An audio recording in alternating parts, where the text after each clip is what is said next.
Today Jesus in forest.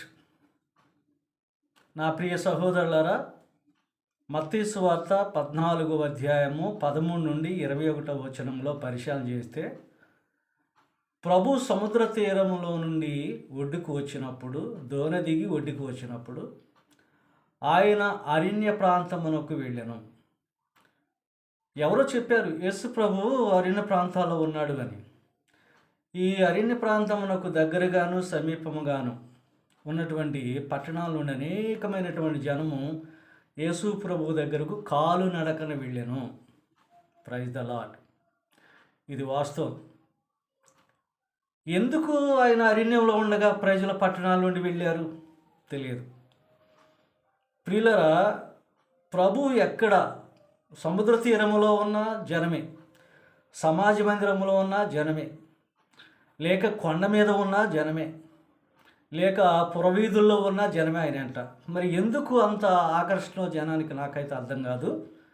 నా ప్రియ సహోదరులారా, ఇది వాస్తవం. కాలినడకన వెళ్ళారు. అక్కడ ఆయన 3 దినాలు ఉన్నాడు ఆ ప్రజలతో. యేసు ప్రభువుతో ప్రజలు ఉన్నారు, ప్రజలతో యేసు ప్రభు ఉండి బోధ చేశాడు 3 దినాలు కూడా. అక్కడ శిష్యులు కూడా ఉన్నారు.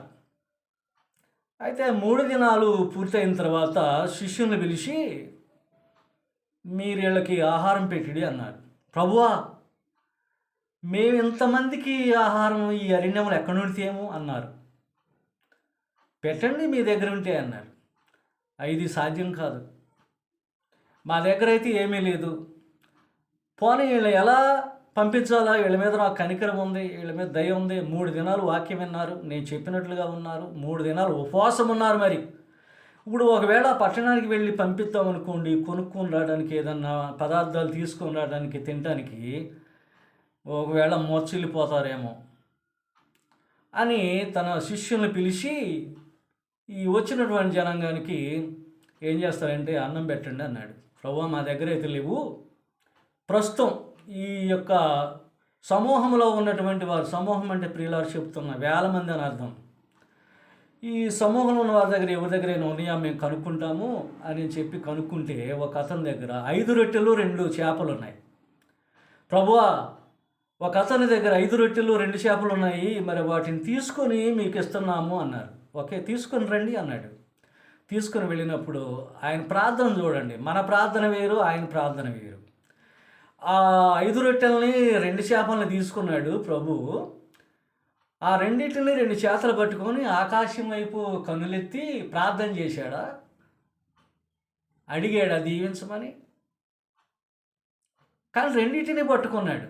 2 చేపలని 5 రొట్టెలను పట్టుకున్నాడు. ఆకాశం వైపు కన్నులెత్తాడు అంతే.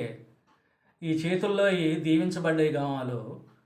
శిష్యులు పిలిచి, ఇదిగో ఈ 5 రొట్టెలు 2 చేపలు తీసుకొని ఆ జనం దగ్గరికి వెళ్ళి మీరు ఏం చేస్తారంటే పచ్చక బయళ్ళ మీద వరుసగా కూర్చొని పెట్టి వారికి ఆహారం వడ్డించుడి అన్నాడు. తీసుకుని వెళ్ళారు. చేతిలో 5 రొట్టెలే ఉన్నాయి, మరి చేపలు రెండే ఉన్నాయి. ఇది ఎలా సాధ్యమని తీసుకున్నటువంటి శిష్యులు చాలా విచిత్రంగా చూస్తున్నారు.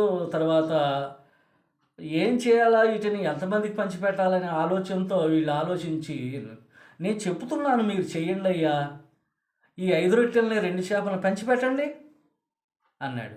సర్లే ప్రభు, మీరు చెప్పినట్లుగా చేయాలి కదా అని చెప్పి వాళ్ళు కూర్చుంటే, బంతుల వారీగా కూర్చుంటే అందరికీ వడ్డించారు.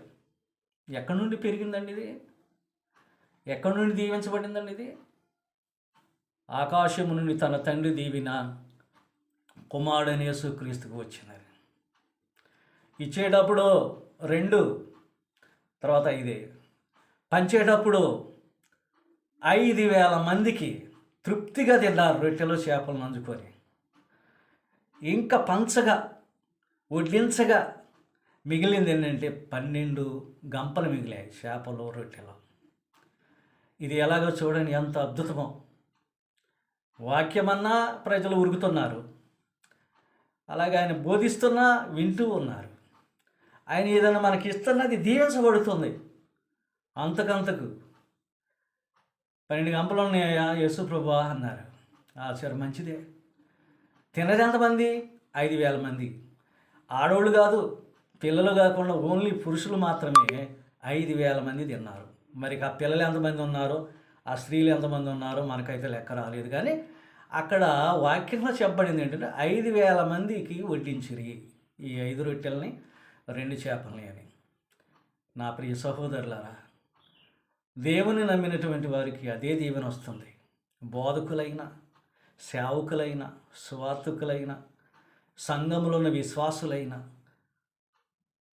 తీసుకోవటం, ఇవ్వడంలో ఆశీర్వాదం ఉంది క్రీస్తు దగ్గర. ఇచ్చిన దానికి 2 అంతుల దీవెన ఉంది. పంచేవారు అద్భుతము అన్నారు, తినేవారు సంతోషపడ్డారు. ఇది ఆయన 3 దినాల మీటింగు. మనం పెడతాం చాలామంది మీటింగుల విషయాల్లో, కానీ మనకు అటువంటి దీవెనలు రావు. ఎందువల్లంటే మనకు నమ్మకం ఉండదు. క్రీస్తుని ఎవరైతే నమ్ముతారో, ఎవరైతే ఆయన చెప్పినట్లుగా వింటారో, ఎవరైతే ఆయన వెంబడిస్తారో, ఆయన వాక్యాన్ని నమ్ముతారో, ఆయన ఎక్కడుంటే అక్కడికి వెళ్తున్నారో అటువంటి వారికి దీవెనలు తప్పనిసరిగా దేవుడిచ్చునుగాక. ఈ వాక్యం మనందరికీ ఫలింపజేయనుగాక. ఆమేన్.